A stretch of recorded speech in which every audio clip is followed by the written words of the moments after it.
Dubai and Abu Dhabi built their economic models, trillions of dollars in tourism, finance, and real estate, on a single, unshakable promise: absolute physical security. That security evaporated when Israeli intelligence launched a systematic decapitation campaign. Using advanced targeting technologies and artificial intelligence, Mossad began mapping and eliminating the absolute highest echelons of Iranian leadership with ruthless precision. The strikes started at the very top. Supreme Leader Ayatollah Ali Khamenei was eliminated, immediately removing the ultimate authority holding the state's military apparatus together. The operation moved straight down the chain of command. Israel tracked and killed Ali Larijani, the man effectively running the country as the de facto number 2, along with key commanders of the internal Basij militia. These surgical strikes created an immediate leadership vacuum in Tehran. But taking out the commanders left an enormous, heavily armed military apparatus entirely directionless, humiliated, and desperate to strike back at anyone within range. The immediate problem for the remaining Iranian forces was geography. They simply lack the technological capability to reliably penetrate Israel's multi-layered air defense networks from hundreds of miles away. Unable to consistently hit Israel over a long, defended trajectory, Tehran pivoted. They began firing at the closest, richest targets available, non-combatant Arab and Gulf states that lacked Israel's specialized defense shield. Tehran began launching hundreds of ballistic missiles and kamikaze drones directly into neighboring territories. These weapons are crashing into civilian zones, energy infrastructure, and areas mere miles from luxury resorts. The strategy is brutal but calculated. By spreading the physical damage to countries that weren't involved in the initial attacks, Iran is holding the entire region's economy hostage. They are proving that if Tehran is burning, Dubai and Riyadh will not be allowed to prosper in peace. The assassination of a handful of key decision-makers in Iran stripped the immunity away from the wealthiest nations on earth. The carefully curated safe havens of the Arab world are now active, unpredictable war zones.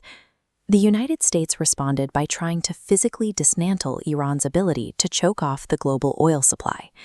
American forces dropped heavy bunker-busting munitions deep underground, targeting missile factories and ammunition dumps clustered around the critical Strait of Hormuz.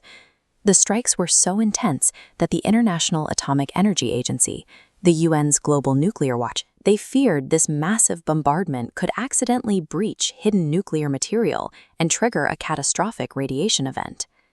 Yet, while the U.S. flexed overwhelming offensive firepower to protect international shipping lanes, the Gulf states realized their own defensive systems were failing to stop the incoming barrages. These countries host massive American military bases and sign lucrative defense pacts with nuclear-armed allies like Pakistan. None of it matters. Their critical energy infrastructure remains wide open to volleys of cheap, low-tech Iranian drones. Decades of diplomacy and trillions in sovereign wealth cannot physically swat a $100,000 drone out of the sky before it hits an oil refinery. The illusion of bot security has shattered. The desperate Gulf states found a source of tactical defense in an entirely unexpected corner: Ukraine. This alliance followed a massive diplomatic breakdown. Ukrainian President Volodymyr Zelensky explicitly offered to help the U.S. and its Middle Eastern allies handle the drone threat. President Donald Trump publicly rejected the offer, stating Zelensky was the last person the U.S. needed help from. But Zelensky's military possesses the one thing the Gulf needs most: experience. Since 2022, Ukrainian forces have spent thousands of hours actively fighting off these exact same Iranian-manufactured Shahed kamikaze drones, which Tehran sells to Russia. Bypassing the friction in Washington, Zelensky deployed over 2,000 battle-hardened Ukrainian anti-drone experts directly to the UAE, Qatar, and Saudi Arabia to build up their defense grids. It is a new, fragmented geopolitical reality. Eastern European troops are standing in the desert, defending Arab billionaires from Iranian weapons while bypassing traditional American diplomatic channels. While the combat zones smolder, a different story is unfolding in the flow of oil through the Strait of Hormuz. The United States is currently demanding global assistance to keep the waterway open, specifically calling on Beijing to intervene and share the burden of regional security. China's response to the United States has been absolute silence. They have completely refused to commit a single ship or dollar to secure the strait. The data explains why. Beijing sees no reason to help. Before the war, Iran exported roughly 2 million barrels of oil per day. That increased to 2.1 million barrels, the entire surplus going straight to China. While Iran blocks Western shipping, they leave an exclusive, unhindered lane for Chinese tankers. Beijing's supply is safe. Israel, Iran, the United States, and the Gulf states are currently incinerating billions of dollars in military hardware and political capital.